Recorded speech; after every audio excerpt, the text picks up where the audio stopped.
Latinoamérica y Javier Ibarreche. Gracias a todo el mundo por estar aquí el día de hoy.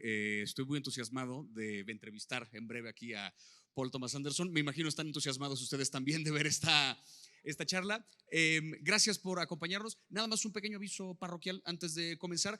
Pueden grabar perfectamente, tomar fotos, lo que ustedes quieran para levantar contenido. Solo no se queden con el teléfono arriba todo el tiempo para no tapar a quienes tienen atrás.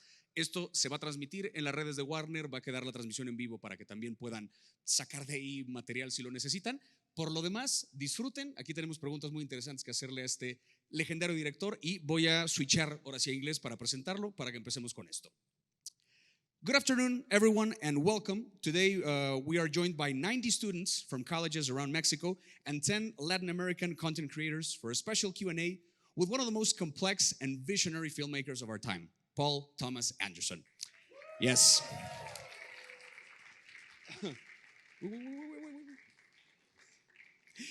A bit of preemptive applause there. From Boogie Nights to Magnolia, There Will Be Blood to The Master, Phantom Thread, Licorice Pizza, and more, this filmmaker has challenged, moved, and inspired audiences around the world. Today, we're here to talk about his new film, One Battle After Another, a story that combines intimacy with epic scope, political tension with human connection, and features performances that are nothing short of extraordinary. Paul, we are so excited that you can be part of the celebration of cinema with students and film lovers like yourself. Thank you all for being here, and please give a round of applause for Paul Thomas Anderson, who's going to join us here on stage. Nice to see you. There's your microphone over there. You got a microphone right over there. In your chair. There you go. All right. I'm really excited to be here to talk to you, especially to talk about this film that has had a huge, amazing response all over the world. How are you feeling about that? I mean, my head's exploding. It's like I'm walking on air. And people's reactions is overwhelming. It's like really makes my heart sing. I love it. Well, I wanted to start with a question for you. One Battle After Another is a project that you developed over 20 years. Since you started with the first idea of this movie. Right. How did your perspective on the story evolve across those 2 decades? And what finally told you it was the right time to make it? Oh, gosh. Well, yeah. I mean, it's important to when you say you've been writing something for 20 years, you know, that gives a terrible impression that you like are chained to your desk and does the calendar, you know, is like flipping by. Yeah. And so sure, it's a long time, but it's really not like that at all. You know, to have written pieces of something back in like 2000. I remember 1999 or 2000 writing something that was the impetus was you don't really know what you want to write, but you have a kind of visions of doing a car chase in the desert or the kind of things that happen in westerns, you know. And so that kind of is a start, and that's enough of a start. You kind of maybe you have some characters you don't quite know where they're going to go, and then if it doesn't really speak to you, it doesn't really kind of grab you, then you're kind of on to something else. And so I had pieces of this thing that just kept speaking to me over the years, and it would come back to it like an old friend. You kind of go on vacation with it and sit and see where it is. And then at a certain point, I started bringing in Thomas Pynchon's fantastic book, Vineland. And that was a great support system to take the center of that story is a ex-revolutionary in the woods with his daughter, right, and the past coming back to haunt him, a mother figure who's left. That was very, very strong shape to use and then factor in all these other things. So the second part of your question, this idea like who are we the same people? Are you the same person you were 20 years ago? Probably not. Probably not, but probably not. You know, it's this crazy thing. I don't feel the same. I have a totally different life than I did 20 years ago before I had kids, but we all still feel like we're the same person, you know. Right. But we have changed, you know. And following up on this theme of process and the inspiration of making this film, here's a question from Matías Ripstein from Tec de Monterrey, Ciudad de México. He asks, which film did you study while making One Battle After Another? Okay, that's a great, I love those questions. I talk about this kind of stuff all day long. You know, one of the films that I went to there's a few different versions of it, but the one with Charles Laughton and Frederick March is Les Miserables. And the reason why I went to that film is because it has this terrific, you guys have all seen the film, right? Has everybody seen it? So you know it has this fantastic first act where all of this stuff happens, this crazy, crazy first act, and you jump ahead in time, and then you're dealing with, you think you are free, you think you have this new life, but consequences are chasing you, and they're arriving at your door, and you can't outrun your past.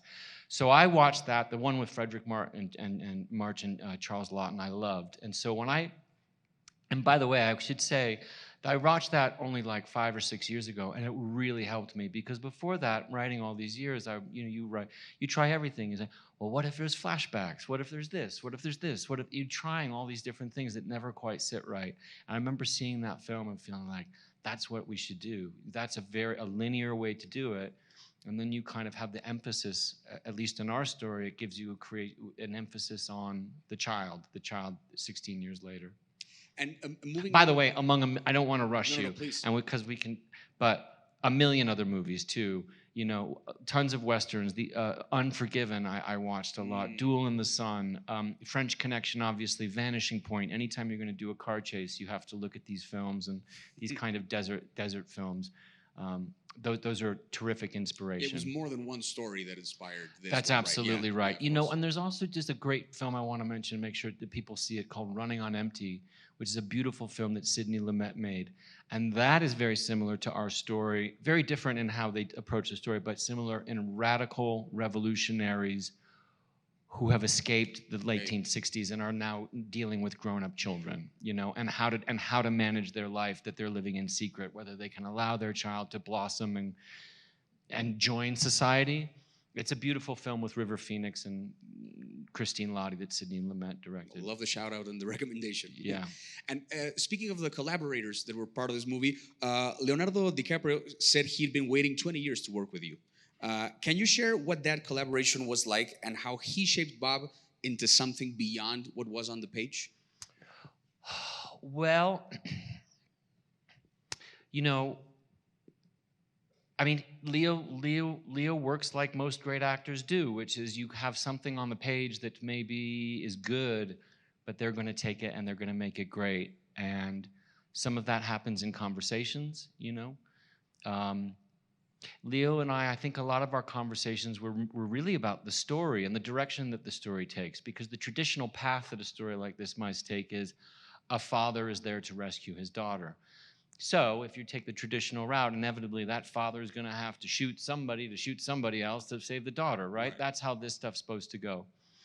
But Leo was so strong in forming a character that really was going to be incapable of shooting somebody properly, right? That we have to follow that. We have to kind of address that each step of the way. Say, well, what is realistically, what is plausibly, what could Bob take care of? He can't get out of the starting gate.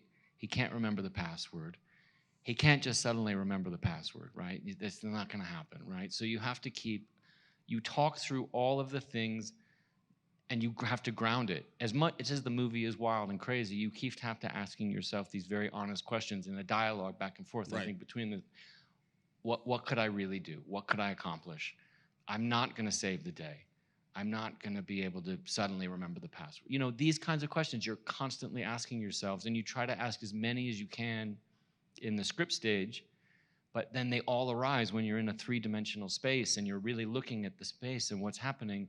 You're just constantly asking yourself questions. And he knew what questions to ask. Like absolutely, Leo's the best question asker in the business, because he's always got a lot of them, and then until he doesn't, and then he has an incredible process of asking a billion questions, and then at a certain point they all kind of go away, and you just see him.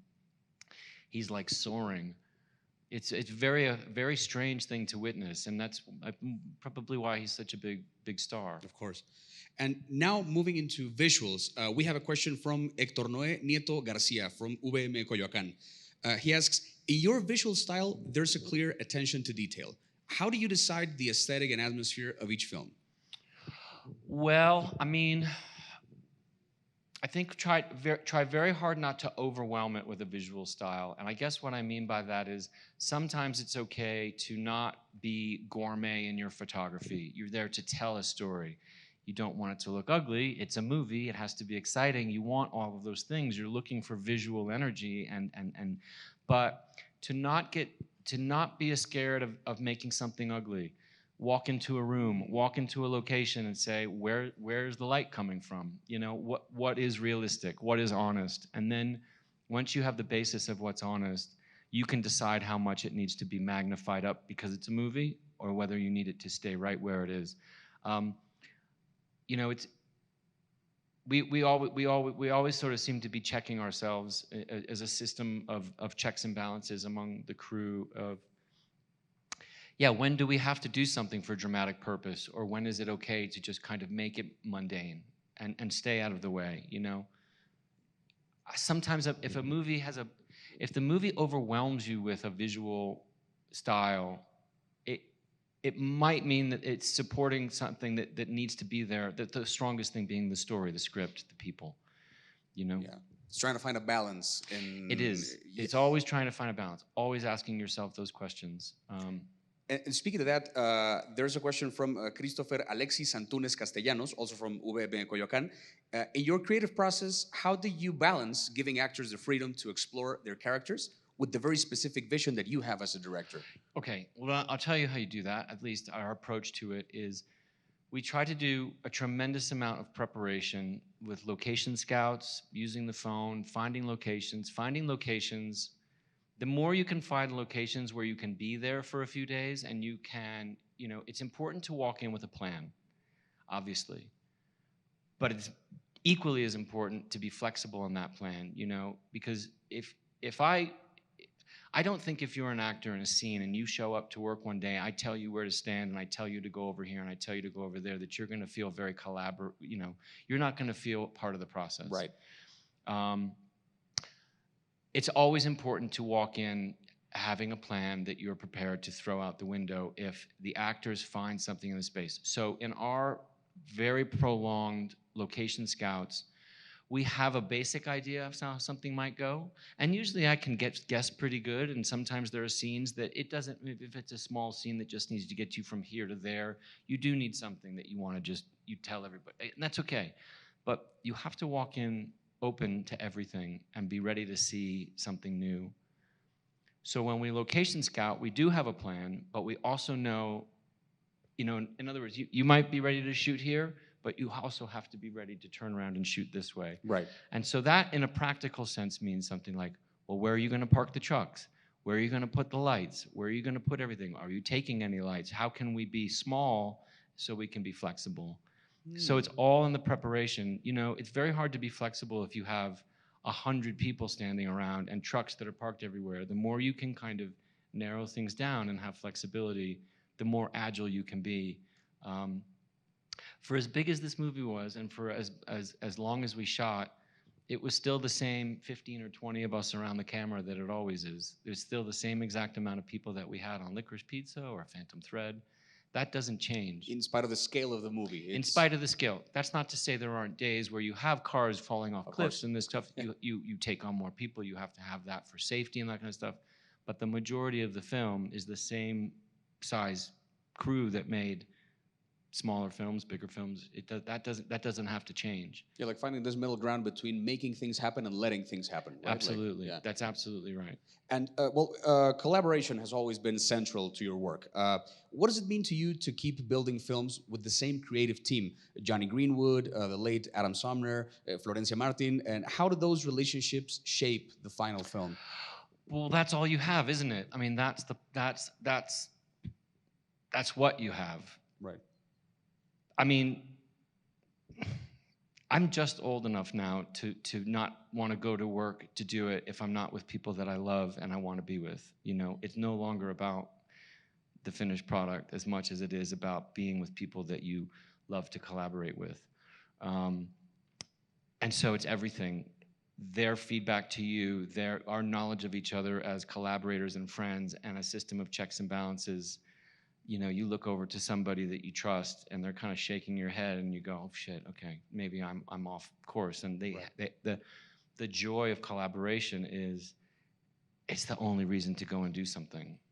So I hope that answers your question, because within the details of it, you hope to form a collaboration that has no beginning, no middle, and no end. It's always in process, you know. And the same thing with the actors as well, you know. I think about the actors coming into the editing room, which I think is essential at a certain point. You know, some people don't like that. I flourish off of it because you've created an idea and they were part of something when you were there at the beginning, and then they get to go off and relax and have a break, and I go into the editing room. You need somebody to come back and say, oh, I see what you've done here and it's great, but don't forget this idea that we talked about. It's so helpful to keep your collaborators close and keep encouraging it. You know, it's the essence of the entire thing. Right, to have them involved in as much of the process as you can. Absolutely. You can't make a film alone. I mean, and what would be the point? Right. That would be sucking all of the fun out of it. Right. And well, we know that One Battle After Another was filmed in a very specific format. And we have a question from Natalia Altamira Bocanegra from UVM Coyoacán on this very subject. She says, you chose to shoot the film on 35 millimeter using VistaVision cameras and also release it in IMAX. What inspired you to choose these unique formats, and in which parts of the film did you feel they truly enhanced the visual experience? Well, I knew we had a film that had tremendous propulsion and kind of a very large scale, and that playing it in IMAX screens would be very exciting for an audience. Obviously, they're tremendously successful. People love to go see those films. So finding a format that could blow up nicely in a very technical way, that was a large format, whatever you'd call Which it. also like kind of moves you to go to the theater, right? Yeah, hopefully it encourages people to get to the theater, but it can be a selling point, sure, but once you're inside a theater and you see what it looks like, you go, well, that was worth it. You know, it's a more expensive ticket. It better be worth it, and it is worth it. But the VistaVision was a good format for us because we had used it back in 2019. We made a Tom York film called Anima. It was a short film, and we used it, and it was so successful. We really felt comfortable saying, I think we could make a film with this. And we got very good at it by the end, you know, and we had our regular old-fashioned 35 millimeter camera, and we still shot some of the things with that, but all in all, we used about 75% of the film is in VistaVision, which is nice because it can blow up great to IMAX. It can also go down nicely to regular 35 or 70 mil print. So it's a very versatile format for us to use. Yeah, we embraced it and loved it. And I think it shows, you know, yeah. I love that versatility is like a common theme along the process, like versatility of letting things happen with the team, versatility of like the format. It's very much like a process of adapting, right? Yeah, that's right. That's right. You know, I guess you have to know what to fight for. You know, sometimes there are things you're kind of asking for, which I don't know. Maybe it's a little bit ridiculous. Like, for instance, we shot so many locations on this film, and generally, you know, if you can find a location, let's say you're shooting in California, one of the reasons the movie started in Southern California is that there's a tremendous amount of variety in Southern California. Yeah. You can have the beach, you can have the snow, and that's why the movies went there, right? But a lot of it's been shot, so we really tried to lean into, look, we need redwoods, we're going to go up to the redwoods. We need desert, we need these rolling hills, we need the Mexican border, we have to go to the border. We're not going to recreate that. We have to go to these places, and hopefully the impracticality of that hopefully gives you a sense of the journey and scale of the film. So that was something that we all kind of leaned into and got on board with that you normally wouldn't. So we were as a team intractable in that, saying, no, let's commit to this. But even within that, we didn't know sometimes what we were looking for, and there's a great openness in that. Yeah. And I want to move now towards the themes and the storytelling of the movie.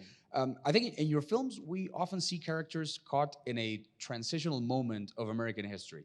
And relationships, we see relationships that both sustain and wound, and human connection amid chaos. One battle after another, I think, carries these themes too.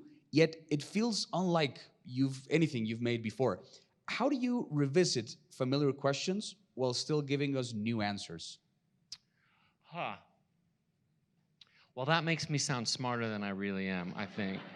Because, every time I think it's human nature to think down, it's kind of like my kids look at what I wear and they're like, you wear the same thing every day. And I say, well, hang on, this is a different shade of a blue shirt. And they say, no, but we're creatures of habit generally. Or we think we're doing something brand new, and then there you are. You kind of, I think I'm writing a brand new movie every time that I would, wow, this is so different. But you end up writing the same thing, so you kind of, and that's okay. You can't run away from that. You can't suddenly start to try to sound like another band if you sound like yourself, But to the question about transitions, I suppose it's true, and maybe that is the setting for a movie helps, but it's not the main event, is it? The people in the middle of something. And Right. So yes, if you have a backdrop of transition, generally you have kind of dramatic tension, yeah? Because I'm thinking about like Boogie Nights, you have something as peculiar as the porn industry, but if they're going through a transition from the 70s to 80s, from film to video, all right, now you have some element of a story. But it's really just window dressing to get dramatic tension and things happening, because it's the people in the middle Right. of it that you care about. Like in this case, you would say maybe about theme has to do with family, maybe. Like what is the family? Absolutely, yeah. That's the only thing that anybody really knows about, really, because if you start making a film about politics, that gets boring, right? Because sometimes it's confusing. Sometimes you don't know what the hell's going on. And it changes every 5 minutes. Changes every 5 minutes. Yeah. And it stays the same every 5 minutes. It's just like oh, fuck it. Okay, that's too complicated. But what we do know, I think what we all understand, are connections to family, our mothers, our fathers, our brothers, our sisters, people that we love, people that we hate. These kinds of basic things, well, they never really go out of fashion, I suppose. And I think that for me, I can understand them. Yeah, like that. I mean, they're kind of, a story like this should be able to, you could put it anywhere. It doesn't matter that it's today. It could be a science fiction story, it could be in the Middle Ages. Take it and put it anywhere. Hopefully it's a kind of story as old as time, Yeah. Bad guys, good guys, pursuit thing, your past coming back to haunt you. These kinds of things have been around forever. You just have to kind of I have to find a connection to it in a way that makes it personal to me. And then hopefully then an audience responds to. Yeah. Will connect with it. That's right. Speaking of that, but going into a bit of a broader sense maybe, I have a question from Paloma Abigail Ramirez Escobar from Tec de Monterrey. She asks, how did you discover which creative challenges were worth taking when it came to creating your own narrative? I wonder if that means, well, say it again. Say it one more time. How did you discover which creative challenges were worth taking when creating your own narrative? Like, how do you choose? It's worth going there. It's not really worth that much going this way. You don't have a choice of hopefully at a certain point. You hopefully you struggle with material. You write things, and then the characters start to tell you where they're supposed to go. I think that's how it's supposed to go. You are there to do the work and to try a bunch of things until those characters start speaking back to you and saying, like, I'm not going to do that. It doesn't make any sense. And I mean, in terms of, just the idea of creative challenges, that's like something that you have to pursue. I do, at least, like a junkie. You are actively looking for that thrill of telling a story, making it entertaining and exciting to an audience, and at a certain point, closing your eyes and crossing your fingers that it will connect to them, I don't know. Yeah, creative challenges are It's that's a the bit name of of the game. yeah. I mean, that's all that it is. But I think like really. here, I have another question. This one is from Laura Alessandra Meneses Aguilar, also from Tec de Monterrey, which I think maybe like brings these topics together. She asks, your films often balance intimacy with epic scope. How do you decide when a story should stay small and personal versus expand into something larger? Yeah, I mean, well, I mean, nobody gives a shit about a car chase if you don't care about the people in the car, right? So then it's a just a great bunch of definition, car. No one cares about the cars; they care about the people. So I don't know. I suppose I have just as much. I suppose my favorite things to do are my greatest memory of making this movie was sitting at the kitchen table with Leo and Chase, with Bob and Willa, and doing those scenes with, you know, father and daughter, and the kids come to go to the dance and stuff. Oh, I don't know. That's just so much fun to do. Yeah. Because you also, to be honest with you, you can do a good day's work when you're doing something like that, and you can feel it. You're connecting to an actor and an actress. You know if they're connected to the material. You can feel it in a way that sometimes if you're doing large-scale action pieces, maybe you're not feeling until you edit it all together. Certainly you feel an incredible euphoria when those things are done right. But the groundwork and the intimacy is, you know, I think I'm saying something very, very obvious, but it's just the care for these people. I just love these characters, you know? Which is what brings the story to life also, like the connection Yeah. with the characters. Nobody's going to a movie to look at a road. You know what I mean? It's like the one thing that we all look at are the people in a movie. Yeah. And it sounds so Absolutely. basic, it's so obvious, but maybe it bears repeating. It's like, that's why Leonardo DiCaprio is Leonardo DiCaprio, you know? I mean, and Sean Penn and Benicio, it's the only thing that people care about. Maybe I shouldn't be that, I should say it's the only thing I care about. That's fair. Yeah. I have another question here.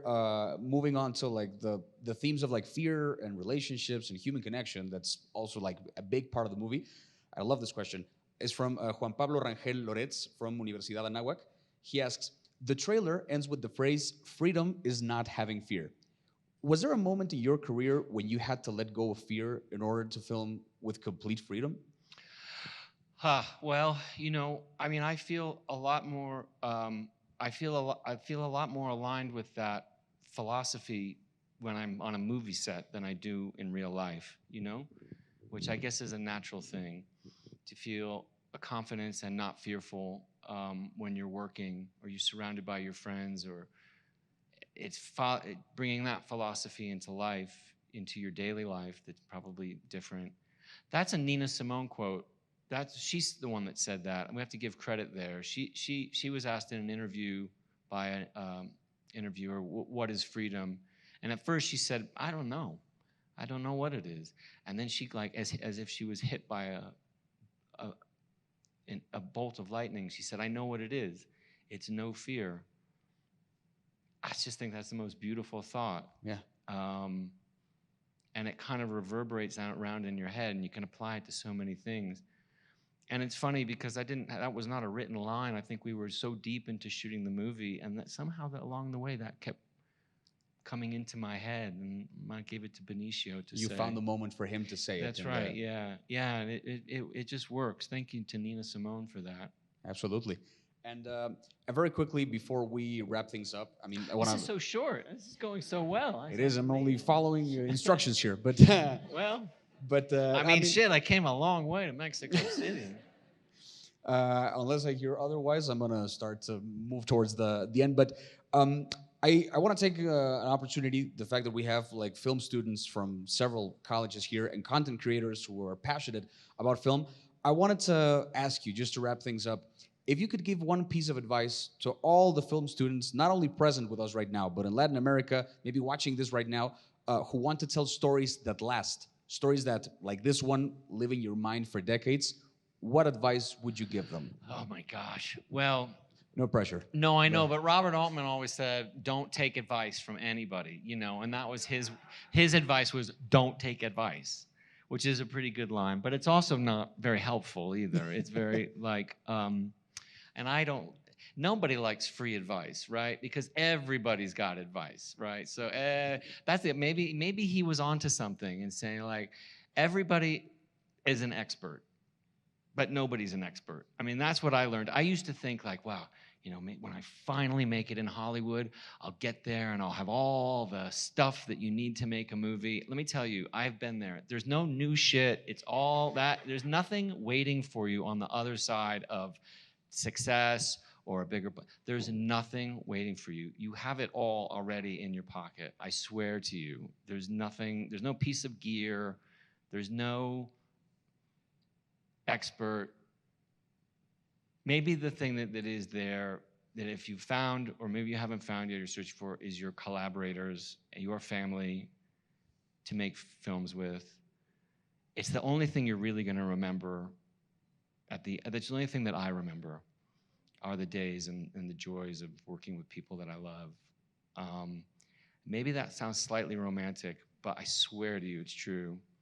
You know. And I think it's a good advice. Like, work with people that you love, and then the process will kind of happen. Don't also want. I mean, well, now I'm babbling on. You want to wrap it up, but I'll say one more thing. It's like, don't try. That's okay. I'll get scolded later. Don't try and tell some story that you don't know anything about. You know, just tell your story. There's a million original stories, and they're inside each person. If you tell that story, it's never been told before. I mean, that's just math. That's common sense. Right. Your story is your story. Mine is mine. Tell that story. No one, then it's brand new. No one's ever heard it. Working from a very personal perspective. Yes. That's the only way. And well, in that note, because I just got permission for just a little bit more. What would you tell your younger self about the importance of failure in the artistic creation? Because I think it's also a part that we have to take into consideration, the possibility of failure. Right. When I went to the Sundance Lab, and I was a fellow there, there was great philosophy there, was that because it was, they said you're here to fail, and then fail again better the next day, and then fail again better the next day. It's a nice phrase, a way to put it. So the idea that if you think that every single day there aren't going to be failures, you're completely hypnotized and you're kidding yourself. It's just the recovery from the failure and moving forward. I mean, we go to work every day and you are plowing along and you are just scoring the ball. Everything is going so well. You cannot believe it. You are patting yourself on the back. You think you are the greatest team to do this. And let me tell you, something happens inevitably by lunch and you're failing. You're falling all over yourselves. You kind of, and that's the beautiful nature of it, which is kind of fun to conquer. It's like, and then you get back and you try to recover. So failure is part of it. And generally, if you're failing, it means that you're heading in the right direction. You're heading towards something. You're trying to do something great. I mean, it's part of the game. You better, I mean, you better embrace it. I love the way you phrase it, like the failing a little better every day. Right. I think that's a very solid piece of advice for. Yeah, but then again, don't take any advice. Don't take any advice. You can't take any advice. Anyway, Paul, thank you. I just want to say one more thing. Because, Please, I have no problem. I can stay here all day. Please. Because sometimes when I don't want to say this and name any names. I have met people who are supposed to be like the experts in their field at what they do, and you listen to them talk and you think like, that's not a good way to do it. But your insecurity thinks like, well, who are you to say that? What do you know? You're 20 years younger. This is how we do it. It's like, that's bullshit. There's always a better way to do it. And by the way, there's always sometimes like there's a reason why things are the way they are. It's just being loose, playing loose, looking for better ways to build a mousetrap. I guess, again, versatility. Yeah. Right? Yeah. Being able to adapt to what you want to do and what might happen actually. That's right. Well, again, thank you so much for your time, for your insights, for your generosity, and for giving us a glimpse into the creative process behind one battle after another. And thank you to all the students who shared these thoughtful questions today. Please, a round of applause for Paul Thomas Anderson before we wrap it up. Thank you. Before we go, just a reminder that One Battle After Another will open in theaters across Mexico on September 25th. Don't miss the chance to experience it on the biggest screen possible, as it was meant to be seen. Once again, thank you, Paul. Thank you to Warner Bros. Mexico, Pictures Mexico, and thank you all for being part of this unforgettable Q&A masterclass. This Thank you, beautiful guys. moment. Thank you. With this director. Thank you. Con Gaby Cam y Javier Ibarreche.